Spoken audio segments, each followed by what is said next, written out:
यथार्थ हॉस्पिटल ओरछा में एक प्रेस कॉन्फ्रेंस का आयोजन किया गया, जिसमें ये घोषणा की गई कि अस्पताल में अब digital subtraction angiography of brain की सुविधा उपलब्ध है। ये सुविधा पहली बार किसी अस्पताल में शुरू की गई है।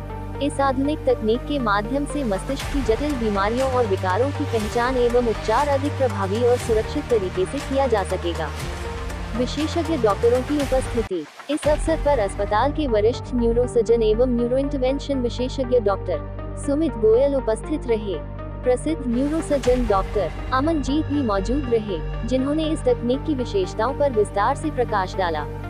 अस्पताल प्रबंधन की उपस्थिति। प्रेस कॉन्फ्रेंस में operation director Nitin Chaudhary, general manager Vikas Kumar तथा मेडिकल हेड डॉक्टर पूर्वी भारद्वाज भी उपस्थित रहे। डॉक्टर सुमित गोयल और डॉक्टर अमनजीत सिंह ने संयुक्त रूप से बताया कि यह तकनीक मस्तिष्क से संबंधित गंभीर बीमारियों के उपचार में एक बड़ा कदम है। इस सुविधा से अब बुंदेलखंड के मरीजों को दिल्ली या बाहर शहरों के अन्य हिस्सों में जाने की आवश्यकता नहीं होगी। यथार्थ हॉस्पिटल ने चिकित्सा क्षेत्र में एक और महत्वपूर्ण उपलब्धि हासिल की है। अस्पताल में सफलतापूर्वक मस्तिष्क की प्रथम डिजिटल सबट्रैक्शन एंजियोप्लास्टी की गई है। डिजिटल सबट्रैक्शन एंजियोग्राफी एक उन्नत तकनीक है, जिसके माध्यम से मस्तिष्क की नसों और धमनियों की सटीक एवं स्पष्ट इमेजिंग की जाती है। वहीं एंजियोप्लास्टी का अर्थ है धमनियों में ब्लॉकेज रुकावट को हटाकर उन्हें पुनः सामान्य रूप से कार्य करने योग्य बनाना। इस जटिल प्रक्रिया को न्यूरोसर्जरी विभाग के विशेषज्ञों की टीम ने सफलतापूर्वक अंजाम दिया। डॉक्टर सुमित गोयल ने बताया कि यह उपलब्धि ग्रेटर नोएडा और आसपास के मरीजों के लिए एक बड़ी राहत है, क्योंकि अब उन्हें इस तरह की जटिल सर्जरी के लिए दिल्ली जाने की आवश्यकता नहीं होगी। वहीं डॉक्टर अमनजीत सिंह ने कहा कि यह तकनीक मस्तिष्क की जटिल बीमारियों के उपचार को और अधिक सुरक्षित एवं प्रभावी बनाएगी। अस्पताल प्रबंधन ने इस उपलब्धि पर प्रसन्नता व्यक्त करते हुए कहा कि यथार्थ हॉस्पिटल लगातार आधुनिक तकनीकों को अपनाकर मरीजों को बेहतरीन स्वास्थ्य सुविधाएं उपलब्ध कराने के लिए प्रतिबद्ध है।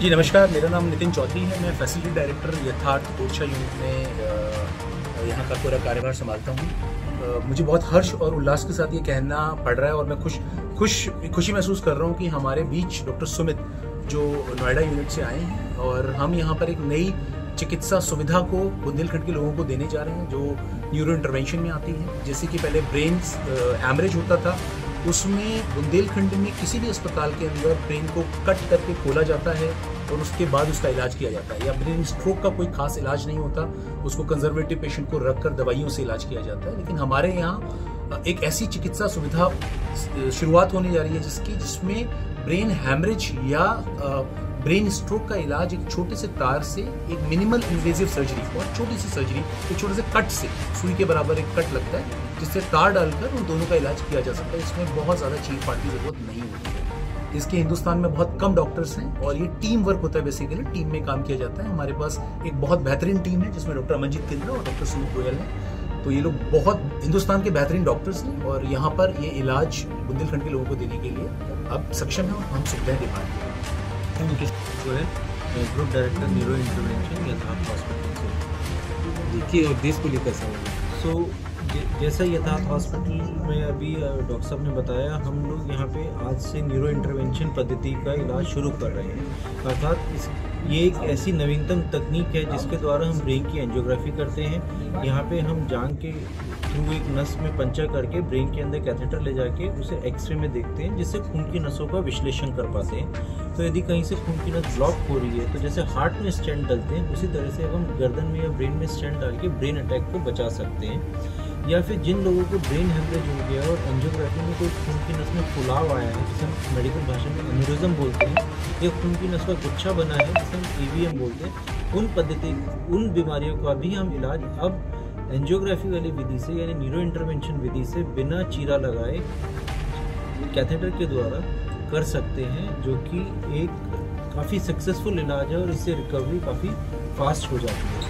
सो अब मुझे बताते काफ़ी हर्ष महसूस है कि अब इस तरह की सुविधा हमारे पास यहाँ पे उपलब्ध है और हमारी टीम मिलकर यहाँ के मरीजों को इस इलाज को प्रोवाइड करने में अपना योगदान देगी। सर इसकी पहचान कैसे होती है?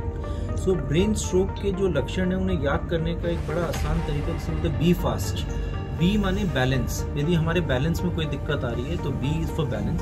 ई इज फॉर आई, यदि देखने में दिक्कत आती है, एक आंख से दिखना बंद हो जाता है, क्षण भर के लिए भले हो, वो स्ट्रोक का सिम्टम हो सकता है। F is for fast, fast माने F is for face, face माने चेहरे पे टेढ़ापन आना। ए इज फॉर आर्म, यानी एक हाथ में सुनपन आना या ढीलापन आना। S is for slurring of speech, यानी कि बोलते बोलते तुतला जाना या शब्द ना मिल पाना। और T is for time to act, यानी इस तरह के कोई भी सिम्टम होते हैं तो हमें बी फास्ट होना है, हमें झट से इन्हें पहचान के बिना देरी के अस्पताल पहुंचना है, हमें शायद स्ट्रोक आने का। इसमें सर कितने घंटे कितना समय लगेगा? सो स्ट्रोक के यदि हम समय पे अस्पताल पहुंचते तो 4.5 घंटे तक हम एक क्लॉट बस्टर इंजेक्शन को दे सकते हैं, और स्ट्रोक आने के 6 घंटे तक हम सीधा ब्रेन के अंदर जाके कैथेटर डाल के स्टेंट के द्वारा क्लॉट को निकाल सकते हैं। कुछ केसेस में ये इलाज 6 से 24 घंटे तक भी अब दिया जाने लगा है, परंतु पहले 6 घंटे बहुत इंपॉर्टेंट हैं स्ट्रोक के सिम्टम शुरू होते हैं। आज जिस मरीज का ऑपरेशन हुआ है वो स्वस्थ है? जी, ब्रेन हेमरेज के जो मरीज को यदि समय पे इलाज हो जाता है तो आज की तारीख में वो मरीज एक स्वस्थ और अच्छा फ्रूटफुल जीवन जी पाते हैं।